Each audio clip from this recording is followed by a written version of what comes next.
Union civil code सरकार लेके आ रही है, इसका इंतजार हम बहुत समय से कर रहे थे। जितना भी सनातनी है, हिंदू है, वो तो इसका इंतजार कर ही रहा था। ये यूनियन सिविल कोड यदि आ जाएगा तो बहुत सारी समस्याएं ऐसी हैं जो कि बिना लड़े ही समाप्त हो जाएंगी। जैसे लड़ाई झगड़ा है, एक दूसरे पे छीटाकसी है, एक दूसरे को उल्टा सीधा बोलना है, या फिर एक दूसरे के कैरेक्टर सर्टिफिकेट बांटना, जैसा मतलब कि कौन गलत कर रहा है कौन सही कर रहा है, ये यूनियन सिविल कोड आने के बाद स्वयं ही समाप्त हो जाएगा। तो आ जाए तो बहुत अच्छा है, और जिसका हम इंतजार कर रहे थे बहुत। पीछे भी सरकारें थे, इसके पीछे भी दंगे होते थे, इसके पीछे भी भ्रष्टाचार होता था, इसके पीछे भी बहुत कुछ होता था। अब वो कुछ नहीं होता, अब वो ऐसा कुछ होता ही नहीं है। और सरकार और जनता के बीच में जनतंत्र का माहौल है। सरकार जनता को समझ रही है और जनता सरकार को समझ रही है। ये विश्वास का माहौल है। कोई जरूरत है 3 बच्चों की पॉलिसी, क्योंकि 2 मियाँ बीवी मिलके 2 ही कमाएंगे तो बर्बाद हो जाएंगे। जब आपकी सैलरी 2 रुपए हो, कल भी वो 2 हो, तो निश्चित तौर पे आप भीख मांगेंगे। लेकिन वो बढ़नी चाहिए। जिस तरीके से इनकम बढ़ती है उसी तरीके से परिवार भी बढ़ना चाहिए। तो 2 से 2 ही रहेंगे तो रूढ़ हो जाएंगे, बर्बाद हो जाएंगे, एक दिन चाइना की तरह नष्ट होने की कगार पे पहुंच जाएंगे। बेहतर होगा आप 3 बच्चों की पॉलिसी अपनाइए। कोई पहाड़ 3 बच्चों समस्याएं पैदा हो रही है, एजुकेशन में हमें कमी आ रही है, जिसकी वजह से हमें जनसंख्या नियंत्रण करना बहुत ज़रूरी है। क्योंकि मान लो हिंदुओं के लिए दो हमारे 2 हो गया था, लेकिन अन्य लोगों के लिए हम 2 हमारे 2 का कोई मतलब ही नहीं था। उन लोगों ने जनसंख्या बढ़ाते बढ़ाते इतना ज़्यादा कर दिया कि हम नंबर है। जिनको टेंशन है जनसंख्या की वो तो विरोध करेंगे ना। जिनको क्या बोले, मुंह से अपशब्द ना बुलवाएं। जिनको जनसंख्या बढ़ानी है, जब मोदी जी ला रहे यूनिफॉर्म सिविल कोड, लाने दीजिए उनको, ये देश हित में है। अरे चाइना तक ले आया साहब, चाइना तक ले आया। तो भारत जनसंख्या में वृद्धि पे है और इसको कंट्रोल करना यही लोग वो हैं, कहते हैं भैया रोजगार नहीं है। जो जनसंख्या पर कुछ नहीं बोलते, कहते रोजगार नहीं है जी, कहते खाने को नहीं है, सिलेंडर महंगा है। अरे 20-20 आदमी रहोगे तो सिलेंडर तो एक महीने में 10 सिलेंडर तुम खाओगे ही खाओगे। कह रहे हैं इसके पीछे भी तो सरकारें थी, इन सब छोटी छोटी चीज़ों पे ध्यान नहीं देती थी। ये इसके पीछे भी सरकारें थे, इसके पीछे भी दंगे होते थे, इसके पीछे भी भ्रष्टाचार होता था, इसके पीछे भी बहुत कुछ होता था।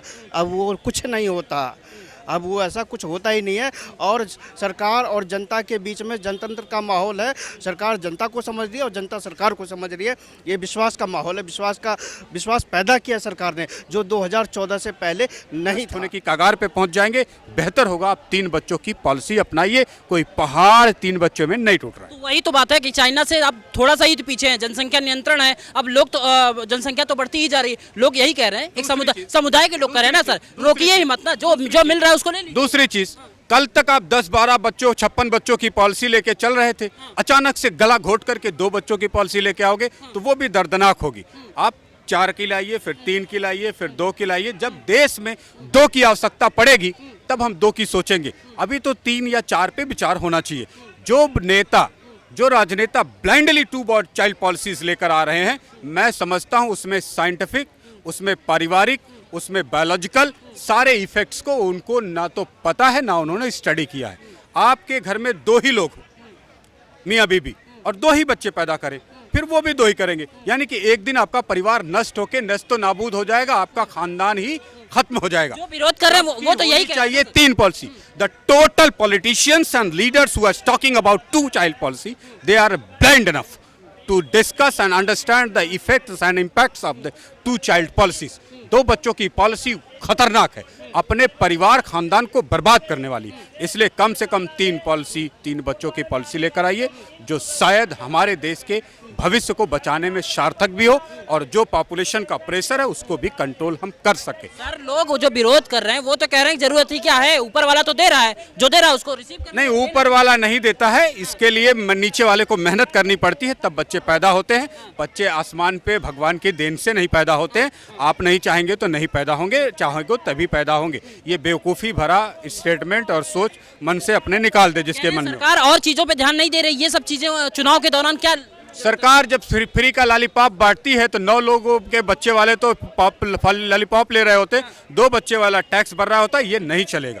समान रूप से आपको अपने देश की व्यवस्था, अर्थव्यवस्था के साथ चलना पड़ेगा। दुनिया के कोई और देश और व्यवस्था और संस्कृति आपको अच्छी लगती है, आप मौज करो, वहाँ जाके देखो, आपको समझ में आ जाएगा कि ये 2 बच्चों 3 बच्चों वाली पॉलिसी भारत में जनसंख्या नियंत्रण की कितनी आवश्यकता है, कितनी नहीं। ठीक है, तो ये जरूरत है, समाज की, भारत की जरूरत है बढ़ती हुई जनसंख्या को रोकना। लेकिन ऐसे गला घोट देना और परिवार के परिवार, खानदान के तीन खानदान कह रहे नष्ट होने हैं, लगे। आप 3 कह रहे हैं, कुछ लोग 4 कहने लगेंगे फिर। हाँ, ऑफ कोर्स 4 कहेंगे। मैं तो कह रहा हूँ कि ये जो 56 बच्चों की पॉलिसी थी उसको एक हाथ में गला ना घोट करके कम करिए। आप 4 पे ले आइए, फिर जरूरत पड़ेगी 3 पे ले आना, और बहुत देश को आवश्यकता पड़ी तो 2 पे लाना। लेकिन अचानक से आप गला घोट दे, यहाँ फ्री के 8-8 बच्चे पैदा हो रहे थे, अब अचानक से 2 बच्चे, फिर कह दो 1 बच्चे। This is not possible at India level. छोटा स्टार्ट करो, बेहतर पॉलिसीज बनाओ, उसके बायोलॉजिकल इफेक्ट, सोशल इफेक्ट, परिवार के सिक्योरिटी इफेक्ट, और वो परिवार कितने दिन तक सरवाइव करेगा 2 बच्चों की पॉलिसी पर, किस दिन वो दम तोड़ देगा, परिवार खानदान का नामो निशान मिट जाएगा। ये बात भी आपको 2 बच्चों की पॉलिसी पर ध्यान देने की जरूरत है। क्योंकि निश्चित तौर पे 2 बच्चे ही अगर आपने पाले, एक बीमारी में मरा, कुछ हुआ तो एक ही बच्चा रह जाएगा, वो बेटी रही तो परिवार तुम्हारा खत्म, खानदान का निर्वंश होना तय। इसलिए इस पॉलिसीज को बेहतर और कोऑपरेटिव बनाने की आवश्यकता है देश में, इस पर विचार किया जाना चाहिए। धन्यवाद। धन्यवाद। मोदी जी ने जनता के बीच में इसको रखा है और जनता तो फुल सपोर्ट में है, और ये ध्वनि मत से पूरा, और जो नहीं करेंगे उनको जनता देख रही है, टीवी के माध्यम से सीधा देखेगी जनता कि भैया कौन कौन इसके पक्ष में है और कौन कौन विपक्ष में है, कौन यस बोल रहा है, कौन नो बोल रहा है। चुनाव आने के दौरान ये सब लाने का क्या मतलब है?